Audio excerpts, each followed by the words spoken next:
whispers from the depths, the City of Nethralis. The crew, weary from weeks at sea, rejoiced at the sonar readings, a vast structure far below the waves. Could this be it? The mythical City of Nethralis, spoken of in ancient mariners' tales. Excitement, laced with trepidation, filled the hearts of even the most hardened sailors. Their submersible descended into the abyss. The water turned an inky black, swallowing the light, and then it appeared. Nethralis. The city was an alien landscape of impossible architecture. An eerie bioluminescence emanated from the structures. This was a place of power, ancient and terrible, and something, the crew realized with dawning horror, still lived here. The slumbering god, Orzuthal Awakens. The submersible navigated through the city's silent avenues. The crew exchanged worried glances. The silence was unnerving. No living creature dared to enter this city. The only sound was the hum of the submersible's engine. Then a tremor, slight at first, then building in intensity. From the heart of Nethralis, a colossal form began to rise, a creature of nightmares, ancient and powerful beyond comprehension. Orzuthal, the slumbering sea god, was awakening. Its body, a mountain of scales and tentacles, dwarfed the submersible. Eyes, cold and ancient as the sea itself, opened slowly, fixing the crew in their gaze. Terror, primal and instinctive, gripped the crew.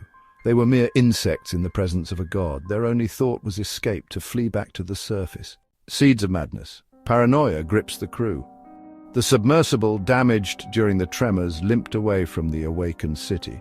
Orzuthal, thankfully, seemed content to remain within Nethralis, for now.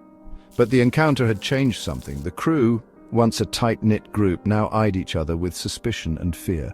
Whispers, like the ocean currents, spoke of curses and sacrifices. The constant pressure of the deep, once a familiar hazard, now felt like the weight of Orzuthal's gaze upon them. The darkness outside the submersible's small window was no longer empty. Shapes moved within it, monstrous and indistinct. Were they real or figments of their terrified imaginations? Sleep offered no respite, only nightmares filled with the cold, unblinking eyes of the awakened god. The isolation, the fear began to eat away at their sanity. Their minds, already strained by the horrors they had witnessed, began to fracture. Small disagreements escalated into violent arguments.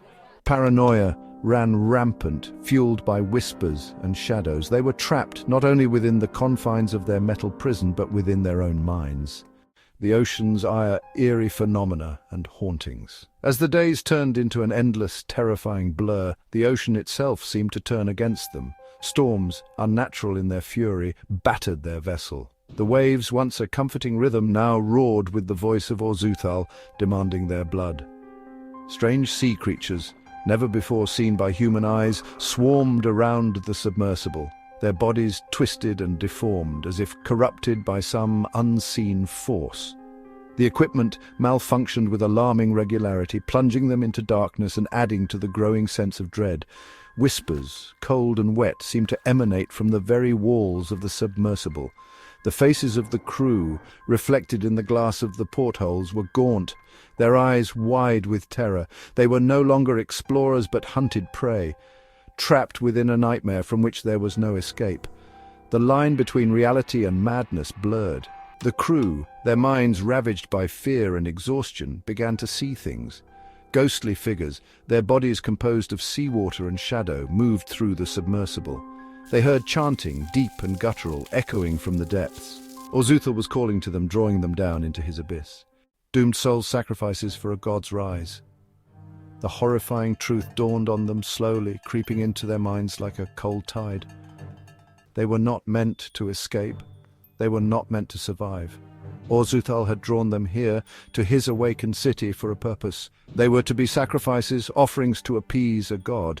Their lives, their very essence, would fuel Orzuthal's rise to power. The submersible, its systems failing, began its final descent. The pressure built, the metal groaning in protest. Outside, the monstrous forms of Orzuthal's servants gathered, their eyes burning with cold, alien hunger. The crew, their faces a mixture of resignation and terror, huddled together. There was nowhere left to run, no hope of salvation. The ocean, once a source of life, had become their tomb. Orzuthal, the slumbering god, had awakened, and the crew of the doomed vessel, their minds shattered, their bodies soon to be consumed. were but the first offerings in his reign of terror. The sea, now under his dominion, would claim many more.